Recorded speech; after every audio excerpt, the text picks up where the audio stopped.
Captain Jake Morrison stood on the bridge of the UES Horizon, watching the stars through the main window. The view never got old, even after 20 years in space. His ship was one of the newest in the human fleet, designed for long exploration. Missions to the far edges of the galaxy. "Captain, we're getting a message from Federation Command," said Lieutenant Commander Lisa Hayes from her station. She was Jake's second-in-command and had been his friend since their academy days. Her face looked worried as she read the incoming transmission. "Put it on screen," Jake said, turning to face the main display. The image of Admiral Peterson appeared. On the screen, he was an older man with gray hair and tired eyes. Jake had known him for years, and the Admiral usually smiled when he called. Today, he looked serious. "Jake, I need you to listen carefully to what I'm about to tell you," the Admiral began. 3 days ago, our deep space sensors picked up something coming from outside the galaxy. Ships, lots of them. It's more than we've ever seen before. Jake felt his stomach drop. In all his years in space, first contact with unknown aliens was always a possibility, but it had never happened during his lifetime. The Federation already included dozens of different species, and they had been at peace for over a century. "Who are they?" Jake asked. "We don't know yet. They're not responding to any of our communication attempts." "But Jake, their technology is unlike anything we've seen. They appeared out of nowhere right at the edge of our galaxy. No warp signatures, no energy trails. They just showed up." Lisa stepped closer to Jake. "How many ships are we talking about? Thousands? Maybe tens of thousands? And they're big. Each one is at least 5 times the size of your ship." Jake looked at his crew. Bobby Chen, his chief engineer, had stopped what he was doing to listen. The young man's face was pale. Around the bridge, other crew members from different species were also paying attention. There were Altarians, with their blue skin and long arms, Nexari with their insect-like features, and several other species that made up the Federation. "What do they want?" Jake asked. Admiral Peterson's face grew darker. "That's the problem. They started attacking our outer colonies yesterday. No warnings, no demands. They just started destroying everything. The colony on Kepler 9 is gone. 30,000 people. We lost contact with them 6 hours ago. The bridge went silent. Kepler 9 was a peaceful mining colony with families, children, and elderly people who had retired there to enjoy the quiet life. "Admiral, what are our orders?" Jake asked, though he already knew the answer would not be good. "Jake, I'm going to be honest with you. These ships, whoever they are, they're cutting through. Our defenses like they're made of paper. Our weapons barely scratch them, and our shields might as well not exist." Lisa looked at the star charts on her console. "Sir, we're 3 weeks away from the nearest Federation world at maximum speed." "I know. Do your best to get home quickly. Jake, be careful out there. We don't know how far these attackers have spread." The transmission ended, leaving the bridge in uncomfortable silence. Jake looked around at his crew. These people had become his family over the years. They trusted him to keep them safe, and now he was not sure he could do that. "Bobby, how fast can we push the engines?" Jake asked. "They can give you 20% over normal speed, but we'll burn through our fuel reserves faster," Bobby replied. He was a smart young man who could make their ship do things that should have been impossible. "Do it, Lisa. Plot a course for Earth. Avoid all the outer systems. If these attackers are as dangerous as the Admiral says, we don't want to run into them." Over the next few days, more reports came in. The mysterious attackers were destroying everything in their path. They had wiped out 12 colonies and defeated 3 Federation fleets. The Federation Council was meeting constantly, trying to figure out how to fight an enemy they could not understand. Jake was in his quarters reading the latest reports when Lisa knocked on his door. "Come in," he said. Lisa entered and sat down. Across from his desk, she looked tired and worried.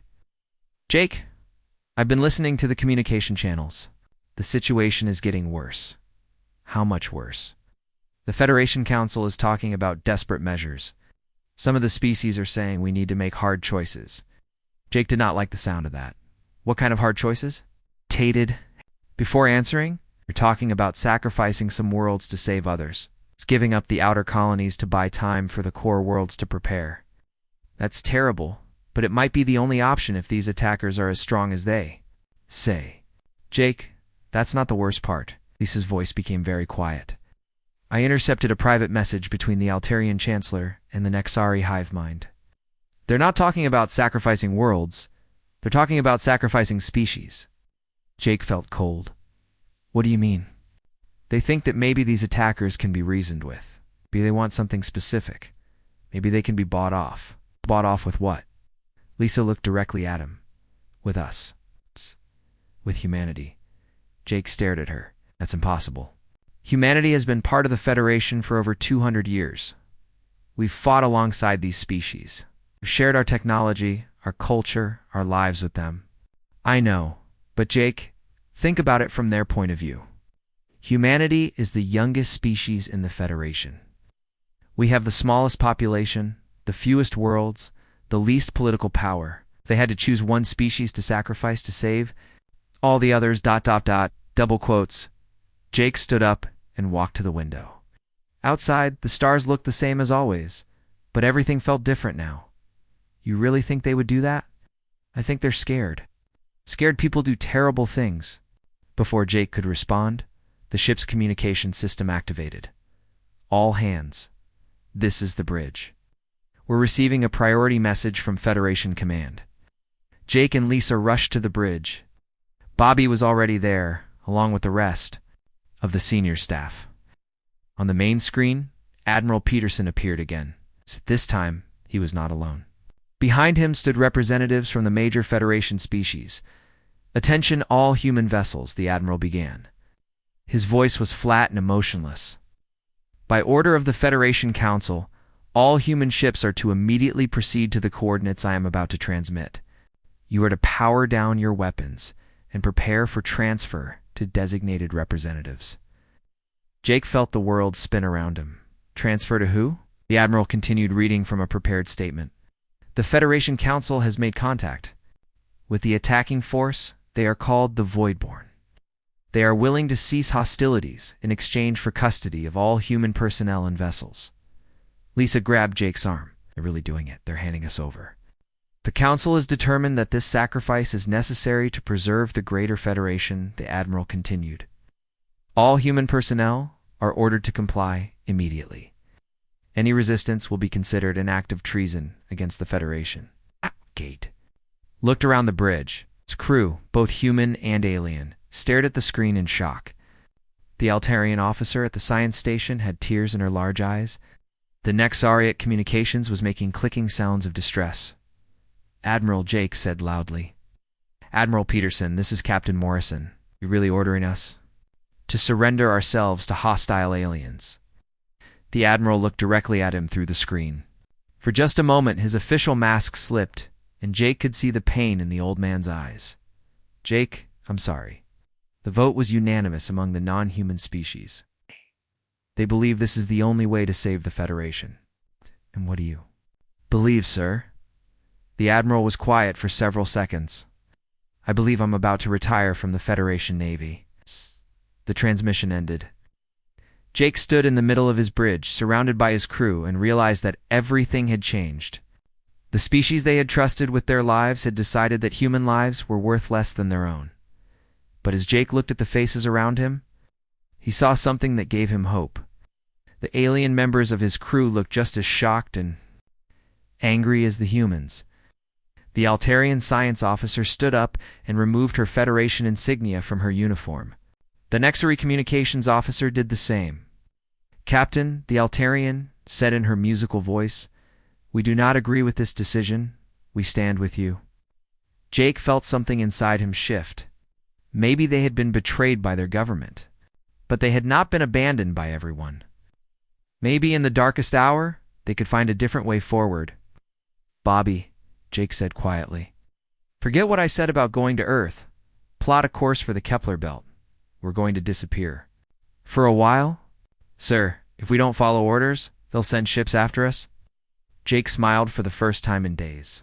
Let them try. Lisa, send a message on all human emergency frequencies. Tell them that Captain Morrison says to trust the plan. What plan? Lisa asked. The one we're about to make. 6 months had passed since the Federation betrayed humanity. The galaxy looked different now. Void-borne patrol ships moved through space where human colonies once thrived. The Federation rebuilt their damaged worlds and pretended that humanity had never existed. But humanity was not gone. Deep in the asteroid belt near the old Kepler system, Commander Lisa Hayes worked in a hidden base that had once been a mining station. The place was cold and cramped, but it was safe. Nobody would think to look for survivors in such a forgotten corner of space.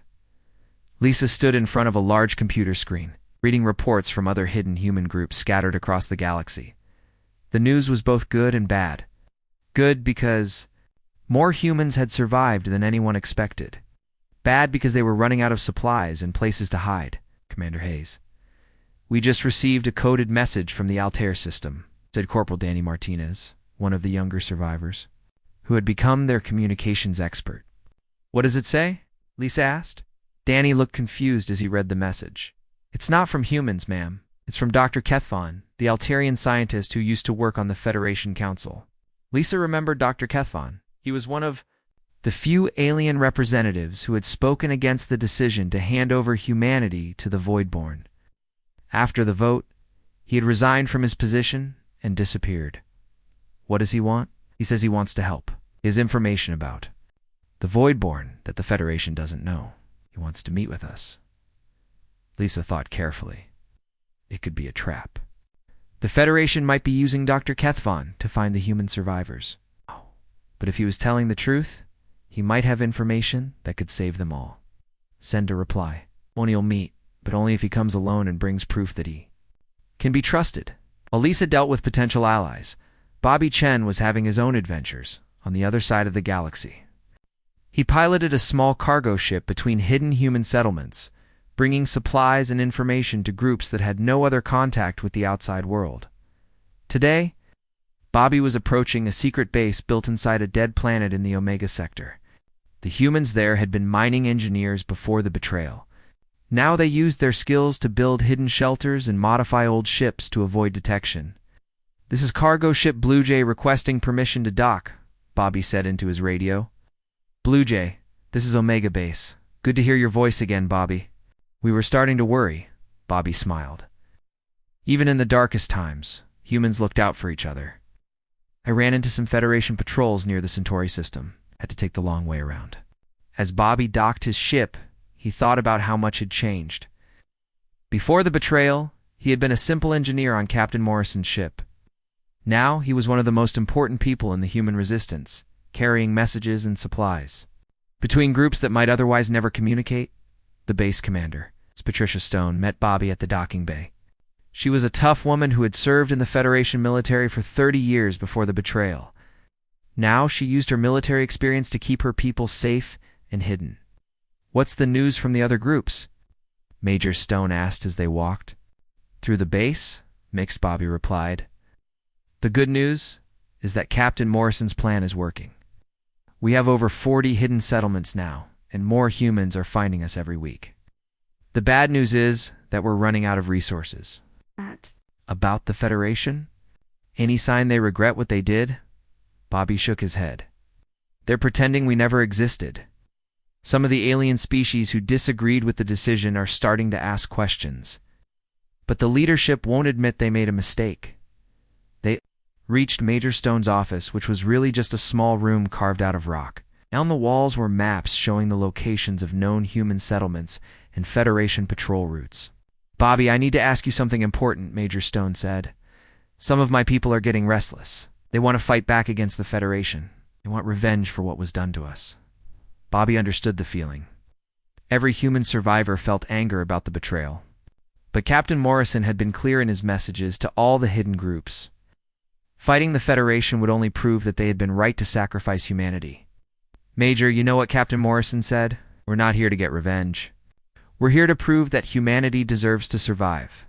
"I know what he said. But some of my people think he's been gone too long. We haven't heard from him in 2 months. Maybe it's time to choose a new leader." Bobby felt worried. If the human groups started fighting among themselves or acting independently, everything would fall apart. "Major, I have faith that Captain Morrison is still alive and working on something important. We need to trust him a little longer." Meanwhile, far from the hidden human bases, Captain Jake Morrison was indeed alive, but in a place that would have shocked everyone who knew him. He was aboard a Voidborn ship, sitting across from a young Voidborn named Threshkai. The Voidborn looked nothing like what Jake had expected. They were tall and thin, with pale blue skin that seemed to glow slightly in the dim light. Their eyes were large and dark, and when they spoke, their voices sounded like music. "You are different from what our leaders told us about humans," Threshkai said. They were speaking in the common Federation language, which the Voidborn had learned quickly. "Out." "Did they tell you?" Jake asked. "They said humans were violent and dangerous like the rest of the Federation species. They said you would try to destroy us like the others did." Jake leaned forward in his chair. Over the past weeks, he had been learning about the Voidborn through careful conversations with Threshkai. What he discovered had changed everything. He thought he knew about the war. "Threshkai, can you tell me again about your home galaxy?" The young Voidborn's expression became sad. "It was beautiful once. We had millions of worlds, billions of our people. We were peaceful, like your Federation claimed to be. But then the silent death came." "Tell me about the silent death." "It is not alive, but it consumes everything. It moves from galaxy to galaxy, turning all matter into dark energy. It ate our entire galaxy over 1,000 years. We barely escaped with a few million survivors." Jake felt his heart sink. "And it's coming here?" "Yes. Our scouts detected its approach. It will reach this galaxy in 50 years, maybe less. We came here hoping to warn everyone, to work together to find a way to fight it. But you attacked our colonies." Threshkai looked ashamed. "When we tried to communicate, your Federation ships opened fire immediately. They did not try to understand our language or our purpose. They saw us as invaders and attacked. Our leaders became frightened and decided that all species in this galaxy were hostile. They ordered the attacks to protect our people." Jake understood now. The war between the Voidborn and the Federation was based on a terrible misunderstanding. Both sides had acted out of fear instead of trying to communicate. "Threshkai, what if I told you that not all Federation species are the same? What if I told you that humans want to help you find a peaceful solution?" The young Voidborn stared at him. "You would do that, even after we destroyed your colonies? If you're telling the truth about the silent death, then we're all facing the same enemy. Fighting each other is pointless." Threshkai was quiet for a long time. Finally, they spoke. "Captain Morrison, I believe you are sincere. But my leaders will not be easy to convince. They have lost too much to trust easily. Then we'll have to show them that trust is possible," Jake said. "I have an idea, but it will require both of our species to take a big risk." Back at the hidden base near Kepler, Lisa Hayes was meeting with Dr. Kethvon. The Altarian scientist had kept his promise and come alone. As proof of his intentions, he had brought detailed information about Federation military movements and plans. "Commander Hayes, I must tell you something that will be hard to hear," Dr. Kethvon said in his careful, precise way of speaking. "The Federation Council believes that humanity is completely extinct. They think their plan worked perfectly." "Maybe that's better for us," Lisa replied. "If they think we're gone, they won't be looking for us, perhaps. But there is more. Some of the Federation species are beginning to have doubts about what they did. Not enough to change anything, but enough to ask questions." Lisa felt a spark of hope. "What kind of questions?" "They're wondering if the Voidborn attacks have really stopped, or if the Voidborn are just preparing for something bigger. Some scientists are detecting strange energy readings at the edge of the galaxy." "What kind of energy readings?" Dr. Kethvon looked nervous. "The kind that suggests something very large and very dangerous is approaching this galaxy from outside." Lisa felt cold. "Doctor, are you saying that the Voidborn threat isn't over?" "I am saying that the Voidborn might not have been the real threat at all." Before Lisa could ask more questions, Danny Martinez ran into the room. "Commander, we just received an emergency message from Captain Morrison. He's alive, and he's asking for volunteers for something he calls the most important mission in human history." Lisa looked at Dr. Kethvon, then at Danny. "What does he need?" "He wants representatives from every human settlement to meet him at coordinates he's sending separately. And Commander, He says to bring any alien allies we trust. We're going to need all the help we can get. Lisa made her decision quickly. The secret meeting took place in an abandoned space station orbiting a dead star. Captain Jake Morrison had chosen the location carefully. It was far from any Federation patrol routes, and impossible to detect unless someone knew exactly where. To look, Lisa Hayes arrived first with Dr. Kethvin in a modified cargo ship. As they docked, Lisa could see other ships already waiting.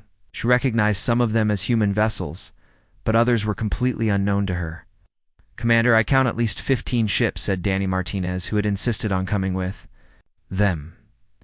"Some of those designs are not human or Federation. Those must be void-born ships," Dr. Kethvin said quietly. "I have never seen them up close before." Lisa felt nervous. Everything they were doing went against 6 months of careful hiding. But Captain Morrison had said this meeting would determine whether humanity had a future or not. They made their way to the station's main conference room. Lisa was surprised to see how many people were already there. Representatives from at least 12 different human settlements sat around a large table. But what really shocked her were the other attendees. 3 Voidborn sat at one end of the table. Their pale blue skin seemed to glow in the station's dim lighting. Lisa had never seen a Voidborn before. She was struck by how peaceful they looked despite being humanity's supposed enemies. There were also several other aliens Lisa recognized from her days in the Federation. An Altarian engineer named Zerth, an Nexari scientist called Kliktar, and even a Corvin military officer named Grixinol. All of them had resigned from their Federation positions after the vote to sacrifice humanity. "Welcome, everyone," Captain Morrison said as he entered the room. Lisa was relieved to see him alive and well, though he looked older and more tired than she remembered. "I know this meeting is dangerous for all of us, but what we discuss today will affect the entire galaxy." Jake took his place at the head of the table. Next to him sat the young Voidborn that Lisa had heard about in his messages. This must be Threshkai, the one who had been helping Jake understand the real situation. "Before we begin, I want everyone to understand something important," Jake continued. "The war between the Voidborn and the Federation was a mistake. A terrible misunderstanding that cost millions of lives. But now we have a chance to fix that mistake and save everyone." Major Patricia Stone, the military commander from Omega Base, spoke up. "Captain, my people want to know why we should trust the Voidborn after what they did to our colonies." Threshkai stood up slowly. When they spoke, their musical voice filled the room. "Major Stone, I understand your anger. My people destroyed your homes and killed your families. But we did this because we were afraid. We came to this galaxy seeking help, and when your Federation attacked us, we thought all species here were enemies." "Help with what?" asked Bobby Chen, who had arrived with representatives from the outer settlements. Jake activated a holographic display in the center of the table, showed a map of their galaxy with a dark wave approaching from one edge. "This is called the Silent Death. It's a cosmic phenomenon that devours entire galaxies, converting all matter into dark energy. It destroyed the Voidborn's home galaxy over 1,000 years, and it's heading for us." The room went silent. Everyone stared at the display, trying to understand what they were seeing. Dr. Kethvan was the first to speak. "Captain Morrison, are you saying that this Silent Death is a bigger threat than the Voidborn ever were?" "Much bigger," Jake replied. "According to Voidborn calculations, it will reach our galaxy in less than 20 years. When it arrives, it won't matter if we're human, Voidborn, Altarian, or any other species. We'll all be destroyed unless we work together." Lisa looked around the room. She could see the shock and fear on everyone's faces. "Jake, does the Federation know about this? No, they think the Voidborn attacks were just a conquest attempt. They have no idea what's really coming." The Corvin officer Grixinol slammed his fist on the table. "Then we must warn them immediately. Whatever mistakes were made in the past, all species must unite against this threat." "I agree," Jake said. "But first, we need to prove that cooperation is possible. We need to show the galaxy that former enemies can work together." Threshkai activated another holographic display. This one showed technical diagrams of advanced technology. My people have been developing defensive systems based on what we learned fighting the silent death in our home galaxy. But we cannot build them alone. We need the resources and knowledge of many species. The Altarian engineer Zarth studied the diagrams carefully. This is phase shift technology. It could theoretically create barriers that the silent death cannot penetrate. But the power requirements are enormous. That's where human creativity comes in, Jake said with a smile. Over the past 6 months, human engineers in our hidden settlements have been working on power generation systems that could make this technology practical. Bobby Chen looked excited. Captain, are you talking about the fusion cascade generators we've been developing? I thought those were just theoretical. They were, until Dr. Kethvin provided us with Altarian energy manipulation techniques. Combined with void-born phase shift technology and human engineering, we might be able to build defenses that could actually work. Lisa began to understand the scope of what Jake was proposing.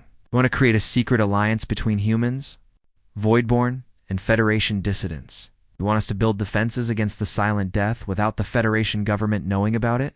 Exactly. We'll work in secret, sharing knowledge and resources freely. When the silent death arrives, we'll be ready to defend the galaxy whether the Federation wants our help or not. Major Stone looked skeptical. Captain, that's a beautiful idea, but how do we trust each other? How do we know the Voidborn won't turn on us again? Threshkai stood up again. Major, I will answer your question with actions, not words. My people have 3 ships full of advanced technology. We'll share all of it with this alliance immediately, holding nothing back. And if we betray you? Asked the Nexari scientist Kliktar. Yes. Then we will die when the silent death arrives, just as you will. We have no choice but to trust each other. Dr. Kethvin nodded slowly. The Voidborn speak wisdom. In my years studying galactic politics, I have learned that trust must begin somewhere. Perhaps it should begin with those who have the most to lose. Jake looked around the room, proposing that we form a new kind of alliance. It's not based on treaties or political agreements, but based on shared knowledge and mutual aid. Every species contributes what they can, and everyone benefits from what others provide. What about the Federation? Asked Lisa. Eventually they'll find out what we're doing. When they do, we'll be ready to prove that cooperation works better than competition. We'll show them technology and defensive systems that no single species could have developed alone. Bobby Chen raised his hand. Captain, I have a practical question. Where are we going to build these defenses? We need massive construction facilities and resources we don't have. Jake smiled. That's where our friends from the Outer Rim come in. Show them, Major Stone. Major Stone activated her own display. It showed star charts of the galaxy's edge, marking dozens of locations. My people have been surveying abandoned systems and dead worlds. We've found over 30 locations where we can build in secret, far from Federation space, but positioned to protect the galaxy when the time comes. Threshkai looked impressed. Your species continues to surprise me, Captain Morrison. You think many steps ahead? We have 2, Jake replied. We're the species. That got thrown away, remember? We've learned to be resourceful. The meeting continued for hours as they discussed technical details and resource sharing. Lisa watched as former enemies worked together to solve problems that none of them could handle alone. Humans provided engineering expertise, Voidborn shared their advanced technology, and the Federation dissidents contributed their knowledge of science and logistics. By the end of the meeting, they had created something unprecedented in galactic history.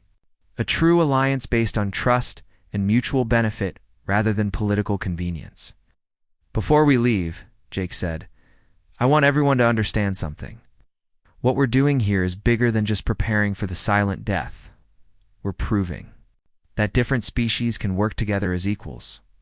We're showing that cooperation is stronger than competition. Dr. Kethvon stood up. Captain Morrison. I have observed galactic politics for most of my life. I have never seen anything like what you have accomplished here today. You have taken species that were at war and turned them into partners. We all did it together, Jake replied. That's the point. No single species could have solved this problem alone.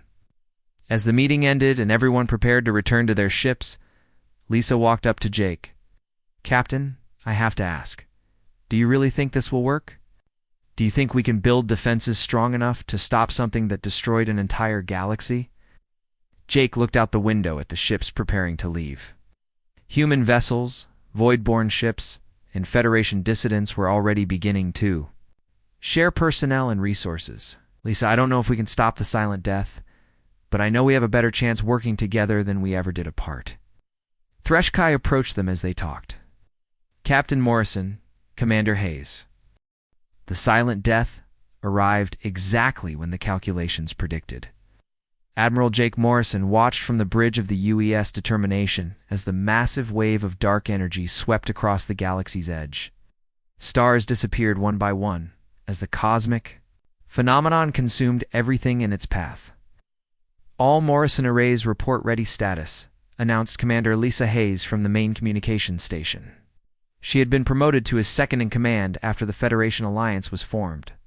"We have complete coverage of all inhabited systems." Jake nodded, but his expression remained serious. The arrays were untested against the real threat. All their calculations and simulations might mean nothing when faced with a force that had destroyed entire galaxies. "Threshkai, report from the Voidborn monitoring stations," Jake said to his first officer, who had become not just an ally, but a close friend over the past 3 years. "The silent death is moving faster than expected," Threshkai replied in their musical voice. "It will reach the outer arrays in approximately 4 hours." Around the bridge, officers from multiple species worked together at their stations. Chen, now the chief engineer of the entire defense project, monitored the massive power systems that fed the Morrison arrays. Dr. Kethvon coordinated scientific data from observation posts throughout the galaxy. Even former enemies like Corvin and Nexari officers had joined the unified defense fleet. Jake opened a communication channel to the entire galaxy. "This is Admiral Morrison, to all defense stations. In 4 hours, we will face the greatest threat our galaxy has ever known. Every species, every world, every life depends on what we do today." He paused, looking around at the diverse crew on his bridge. 3 years ago, our species were enemies. We fought wars based on fear and misunderstanding. Today, we stand together as one people with one purpose. We will not let the silent death take our home. The response came immediately from across the galaxy. Hundreds of species, millions of voices, all united in determination. Humans, Voidborn, Altarians, Nexari, Corvons, and dozens of other species all confirmed their readiness. Chancellor Zexthora appeared on the communication screen. From the Federation capital, "Admiral Morrison, on behalf of the Federation Council, I want to say something that should have been said 3 years ago. We were wrong to sacrifice humanity. We were wrong to let fear guide our decisions. Today, humanity leads the defense of the galaxy, not because you seek power, but because you never stop believing in the possibility of cooperation." "Thank you, Chancellor," Jake replied. "But today we're not fighting as separate species. We're fighting as one galaxy, one people." The hours passed quickly as final preparations were made. The Morrison arrays, massive ring-shaped structures that surrounded key star systems, powered up to full capacity. Each array was a miracle of cooperation, built using the combined knowledge and resources of every major species in the galaxy. Bobby Chen worked frantically in the main engineering bay, coordinating power distribution across hundreds of installations. "Admiral, we're getting some fluctuations in the outer rim arrays. The power requirements are even higher than we calculated. Can we compensate?" Jake asked. "Not from our current reserves. We need additional power sources." Threshkai made a suggestion that surprised everyone. "Admiral, the Voidborn fleet still has our original ships. They were designed to survive the silent death by using all available power for shields. We could use them as additional generators." Jake understood what Threshkai was suggesting. "Would mean sacrificing your entire fleet." "My people have new homes now, Admiral. Our old ships served their purpose bringing us here. Now they can serve a new purpose." The Voidborn commander gave orders to their remaining fleet. Dozens of massive ships moved into position around the weakest Morrison arrays, They would feed their power into the defense grid, but in doing so, they would be destroyed when the silent death hit. Threshkai, Jake said quietly. Your people have already lost one galaxy. Are you sure you want to risk your ships? Admiral Morrison, 3 years ago, you trusted us when we were enemies. Today, we trust you with our future. Silent death reached the outer edge of the inhabited galaxy. The first Morrison array activated, creating a shimmering barrier of energy that stretched across light years of space. For a moment, it seemed to hold. Then, alarms began sounding throughout the galaxy. The array is failing, Bobby Chen reported. The silent death is adapting to our defenses. Jake felt his heart sink. All their preparation, all their cooperation, and it might not be enough. But then he remembered something Threshkai had told him about the Voidborn's original encounter with the silent death. Bobby, can you modulate the array frequencies? What do you mean, the silent death adapts to consistent energy patterns? But what if we constantly changed the patterns? What if each array used different frequencies and we rotated them randomly? Bobby's eyes lit up with understanding. That could work, but we'd need perfect coordination between all the arrays simultaneously. The timing would have to be exact. Dr. Kethvin, can the Altarian energy manipulation systems handle that kind of precision? The Altarian scientist worked quickly at his station. Possibly, but we would need computational power beyond what any single species possesses. What about the Nexari hive mind? They have the most advanced distributed processing systems in the galaxy. The Nexari representative, who had been silent for most of the crisis, suddenly became animated. Admiral Morrison, the hive mind, can coordinate the frequency changes, but only if we have direct access to all array control systems. That means giving the Nexari control of our entire defense network, Lisa Hayes pointed out, if they wanted. 2, they could shut down the arrays and leave us defenseless. Jake looked around the bridge. This was the ultimate test of the trust they had built. The Nexari had voted to sacrifice humanity 3 years ago. Now humanity had to trust them with everyone's survival. Do it, Jake said. Give them full access. The Nexari hive mind took control of the Morrison arrays just as the silent death reached the main defense line. Suddenly, the energy barriers began shifting and changing in complex patterns. The silent death, which had been adapting to each individual array, found itself facing a constantly changing defense that it could not predict or counter.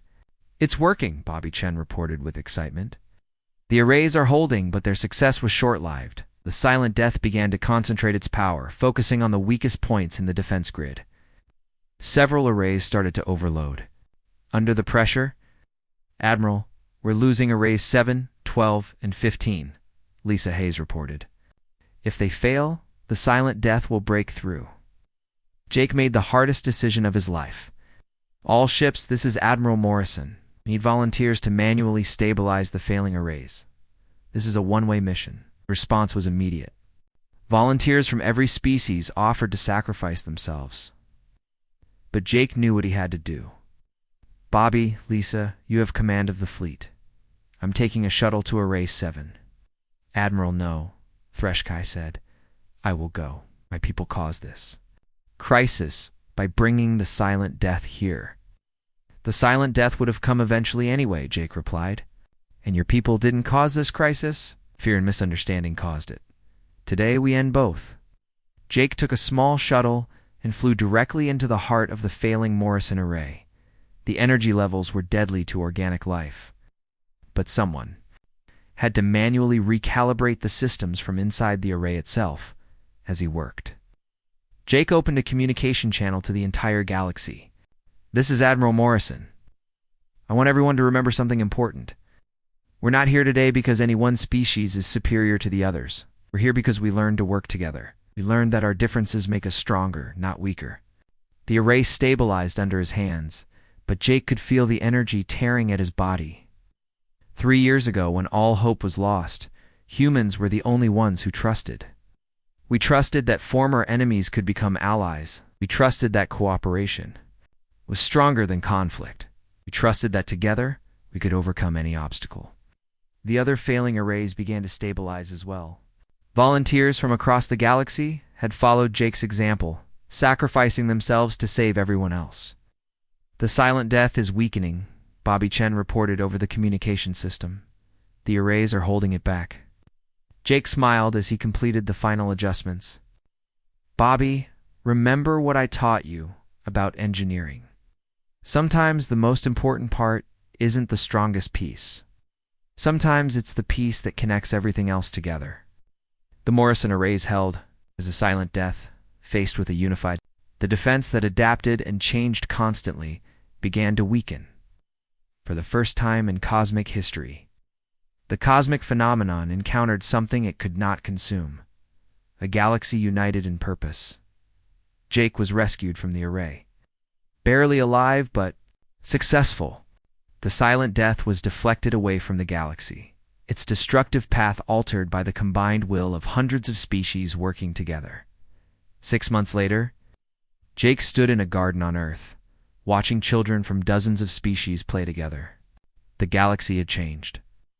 The old Federation had been replaced by something new, the United Galaxy Alliance, where every species had an equal voice and decisions were made through cooperation rather than competition. 10 years had passed since the galaxy defeated the Silent Death. Admiral Jake Morrison walked through the halls of Unity Station, the new capital of the United Galaxy Alliance. The station orbited Earth, but it belonged to no single species. It was a symbol of what the galaxy had become when cooperation replaced fear. Jake had aged during the 10 years of peace that followed their victory. His hair was gray now, and he moved more slowly than he once did. But his eyes still held the same determination that had saved the galaxy from destruction. "Admiral Morrison, the Council is ready for you," said Secretary Emma Walsh, a young human woman who served as his assistant. She was part of the new generation that had grown up after the Alliance was formed. Her cooperation between species was normal and natural. Jake entered the council chamber, which was very different from the old Federation council room. Instead of elevated seats arranged by political power, the chamber had circular rows where every species sat as equals. Representatives from over 300 different species now worked together to govern the galaxy. At the center of the chamber sat Chancellor Zexthera, the Altarian leader who had once voted to sacrifice humanity. He was older now too, but his role had changed completely. Instead of ruling over other species, he served as the elected coordinator of the Alliance Council. "Admiral Morrison," Chancellor Zexthera said, as Jake took his seat, "we have gathered today to discuss the Andromeda Project. The Council needs your recommendation before we proceed." The Andromeda Project was ambitious even by the standards of the new Alliance. Long-range sensors had detected signs of intelligent life in the Andromeda Galaxy, which was slowly moving closer to their own galaxy. In a few billion years, the two galaxies would merge naturally. But some Alliance scientists wanted to make contact much sooner. "The question before us is simple," said Dr. Kethfon, who now served as the Alliance Science Minister. "Should we attempt to send a message to Andromeda, or should we wait for natural contact?" Threshkai, who had become Jake's closest friend and advisor, spoke from their seat nearby. "Admiral Morrison, you have more experience with first contact than anyone in the galaxy. The Council values your wisdom." Jake stood up slowly. Around the chamber, hundreds of representatives from species that had once been enemies turned to listen to him. 10 years ago, many of these same beings had wanted to destroy each other. Now they worked together as partners. Council members. 10 years ago, we learned that first contact can go very wrong when it's based on fear instead of understanding. The war between the Federation and the Voidborn happened because both sides acted out of fear instead of trying to communicate. He activated a holographic display showing the Andromeda Galaxy. But we also learned that when species choose to trust each other, amazing things become possible. The Morrison arrays that saved our galaxy were built because humans, Voidborn, and Federation species chose to work together. The Corvin representative, General Grixenol, raised a concern. "Admiral Morrison, what if the Andromeda species are hostile? What if our message is seen as a threat?" Jake smiled. "General, that's exactly the kind of thinking that almost destroyed our galaxy. We can't let fear of what might happen prevent us from trying to build bridges. But we must be careful. added the Nexari representative. Our message must clearly show peaceful intentions.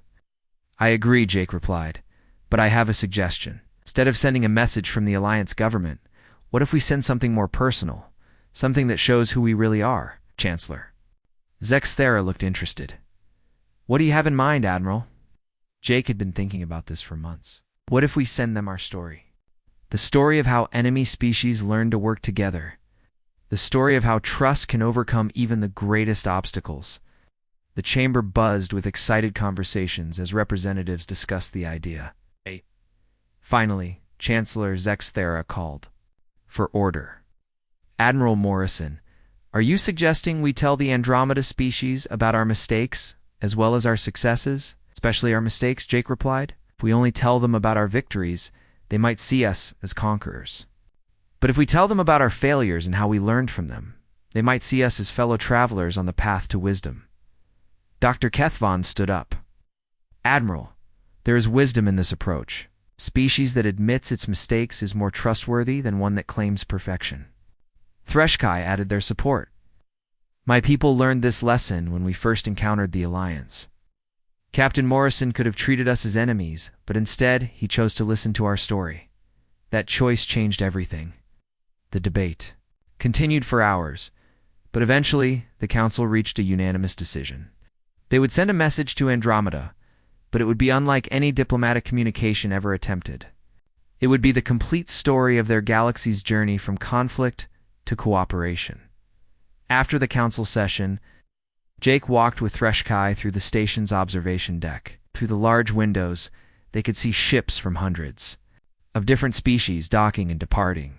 Trade, science, and friendship flowed freely between worlds that had once been isolated from each other. Threshkai, do you ever think about how different things could have been? Jake asked. You mean if the Federation had not betrayed humanity? Actually, I was thinking the opposite. What if your people had never come to our galaxy? What if the silent death had never threatened us? Threshkai considered the question carefully. We would probably still be separate species, competing instead of cooperating. The threat forced us to work together, but the choice to trust each other was made by individuals like you. Jake watched a group of children from different species playing together in the station's central park. Human children, void-born younglings, Altarian cubs, and others all played the same games and laughed at the same jokes. Sometimes I think the silent death was the best thing that ever happened to our galaxy, Jake said. That seems like a strange thing to say about something that almost destroyed everything. But it didn't destroy everything. It destroyed our old ways of thinking. It destroyed the barriers between species. It forced us to become something better than we were. Emma Walsh approached them with a communication pad. Admiral Morrison, we've received responses to the announcement about the Andromeda project. Over 10,000 species have volunteered to contribute to the message. Jake was not surprised. In the 10 years since the Alliance was formed, he had watched species after species embrace the new way of cooperation. Even former enemies like the Corvins had become enthusiastic supporters of interspecies friendship. Emma, what kind of contributions are we getting? Everything, sir. Art, music, literature, scientific discoveries, historical records, even recipes for food. Every species wants to share something that represents who they are. Threshkai made a sound that was the void-born equivalent of laughter. Morrison, you have created something unprecedented. A galaxy that wants to share instead of hoard, that wants to give instead of take. We all created it together, Jake replied. That's the point. Over the following months, Jake worked with representatives from across the galaxy to compile their message to Andromeda. It was more than just a communication. It was a gift, a story, an invitation all combined into one. The message told the complete truth about their galaxy's history. It talked about the wars, the mistakes, the fear, and the hatred that had once divided species. But it also told about the moment when enemies chose to become allies, when fear was replaced by trust, when cooperation proved stronger than conflict. The centerpiece of the message was the story of humanity's betrayal and survival. Jake insisted that this story be included, even though some council members felt it made the Federation look bad. If we're going to ask the Andromeda species to trust us, Jake argued, We have to show them that we understand what trust really means. We have to show them that we've learned from our mistakes. The message also included samples of art, music, and literature from every Alliance species. Mathematical proofs, scientific discoveries, and technological innovations were shared freely. Most importantly, the message included recordings of different species working together on projects that benefited everyone. On the day the message was transmitted toward Andromeda, the entire galaxy watched. It would take over 2 million years for the message to reach its destination, and even longer for any response to return. But that didn't matter. What mattered was the choice to reach out, to try to build bridges across the vast emptiness of space. Jake stood on Unity Station's observation deck as the transmission began. Around him were friends who had once been enemies. Threshkai, who represented a species that had once attacked the galaxy. Chancellor Zexthera, who had once voted to sacrifice humanity. Dr. Kethvon, who had risked everything to help strangers. Bobby Chen, who had become one of the galaxy's greatest engineers through cooperation with alien species. Admiral Morrison, Chancellor Zexthera, said, "I want to thank you for something. 10 years ago, when we offered our cooperation to save the galaxy from the silent death, you could have demanded revenge for what we did to humanity, could have made us pay for our mistakes. What would have been the point of that?" Jake asked. "Exactly. That's what I want to thank you for."